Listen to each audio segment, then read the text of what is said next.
What's going on? Welcome back. Ryan here. In this video, we are going to talk about what are your options when it comes to selecting a broker. So let's get into this video.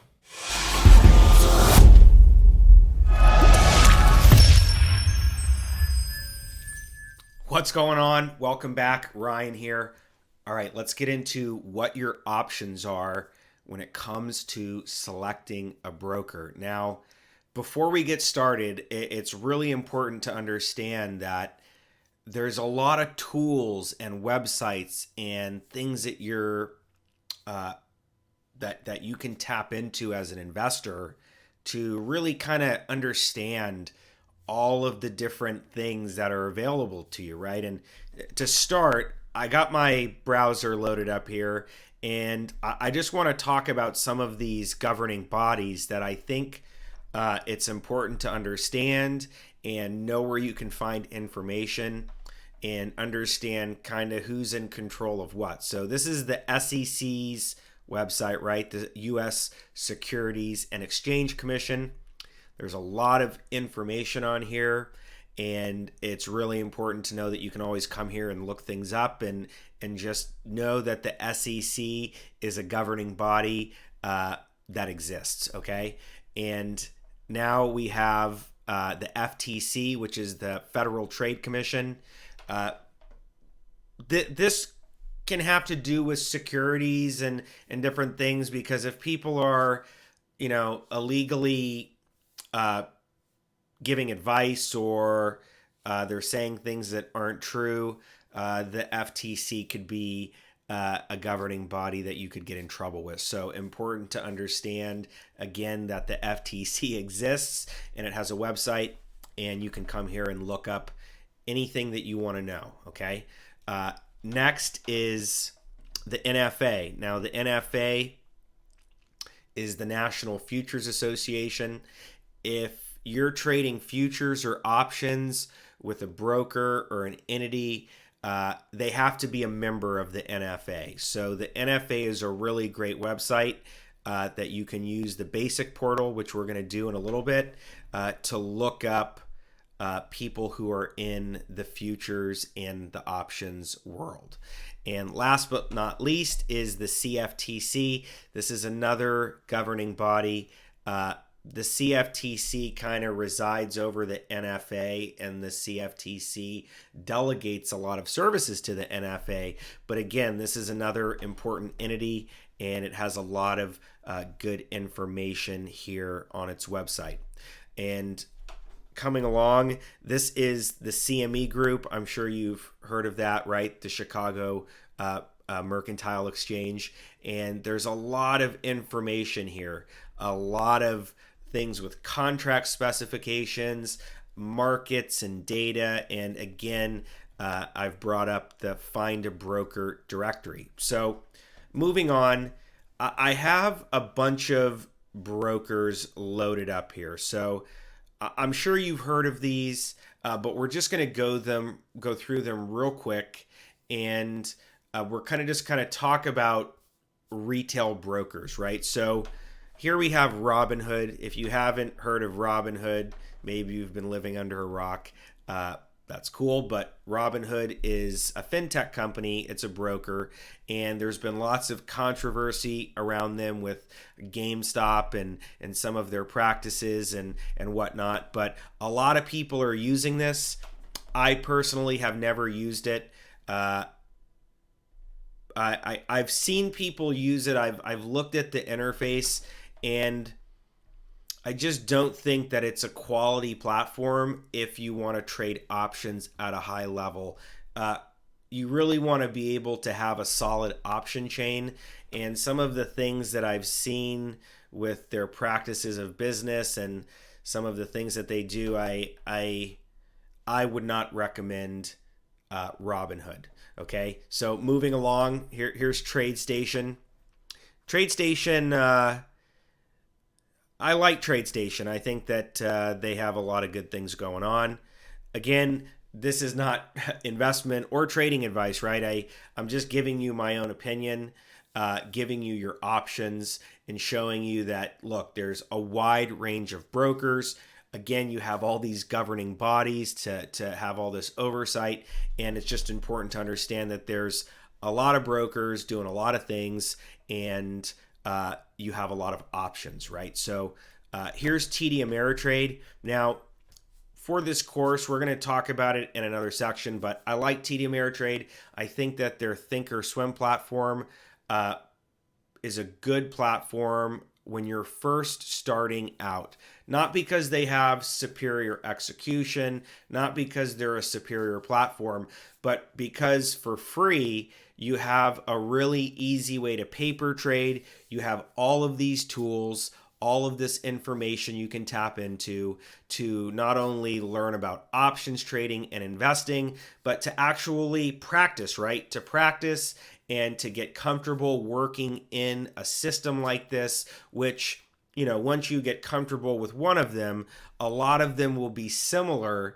And I think TD Ameritrade's Thinkorswim is a good place to start because it offers a wide range of tools that are really helpful when you're starting out. So moving along, here's Webull.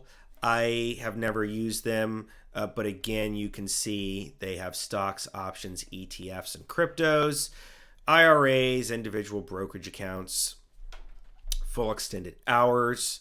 What else do we have? Interactive Brokers. This is a big one. Interactive Brokers is a huge company, right? They're a prime broker. They offer retail execution, institutional execution, prime broker services. E-Trade.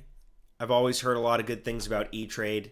I'm not using them, but E-Trade is always a solid choice. They've been around for a really long time. And what else? Fidelity. I've heard a lot of good things about Fidelity as well. So just remember, these are all companies providing services and products. And while they're all going to be similar, and while they all have to adhere to certain standards set forth by the governing bodies, they're all different, right? They probably all have different cultures inside of their company, but really important to know that there's all of these companies, you have lots of choices, and it really comes down to, understanding that you have all these choices, understanding that you have these governing bodies, and then kind of understanding as you move forward with your trading and your investing career that these companies have to have licenses, right? They have to have certain compliance that they adhere to do this type of business. And we're not going to talk about it quite yet, but it's really important to understand this in case you want to become a professional investor because of the licenses and the way that you interact with these different businesses when it comes to managing other people's money. So last but not least, we have Tastyworks, right? This is the brokerage behind Tasty Trade. What's his name? Tom Sizenoff, one of the founders and inventors behind this brokerage and software, was also the same person, I'm pretty sure, who designed and worked on the TD Ameritrade Thinkorswim platform, right? Thinkorswim before TD Ameritrade purchased it. So just to show you this real quick, like any of these companies here, they offer like a suite of services, right? They offer like retail. Some of them might offer institutional execution. Some of them might offer prime broker services. But an important thing to understand is if you come to the NFA website and you come into this basic portal right here, you can come in here and you can look up a firm name. So for instance, if we type in TradeStation, it's going to load this up and it's going to bring up all of these different entities, right? So TradeStation Forex, TradeStation Forex Incorporated, TradeStation, here is their futures commission merchant, NFA member approved, right?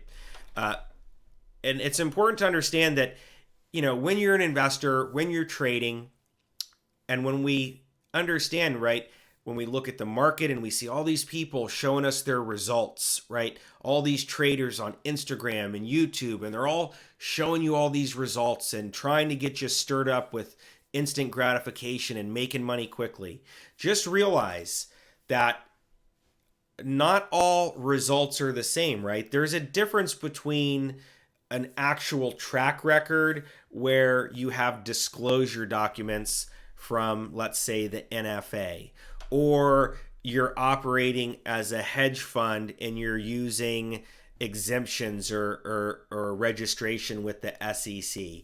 It's very important to understand this so that you don't get like sucked down a path of useless information and people trying to sell you on results, because again, at the end of the day, there's no guarantees, right? Past results are never an indication of future results, right? And it's really important to understand that we have a solid base to operate from, right? So we understand the governing bodies, we understand the compliance, we understand that, again, that there are all these different brokers offering services, and you have a lot of different things that you can do, right? A lot of different choices to make.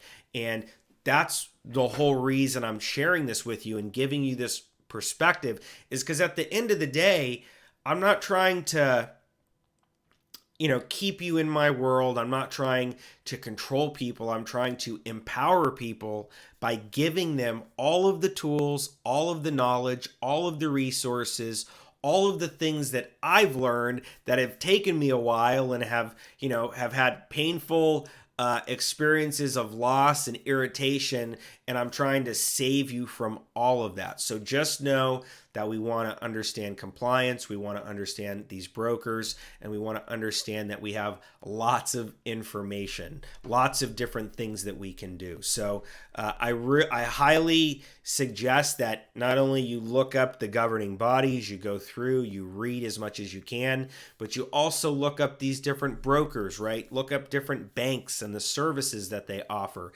And if you don't know already, you're going to see that there's a lot of information, and at times it can be overwhelming, right? So there's nothing to be overwhelmed about. We're gonna make sure that you have everything that you need to succeed at the highest level. So again, I thank you, and let's get into the next video.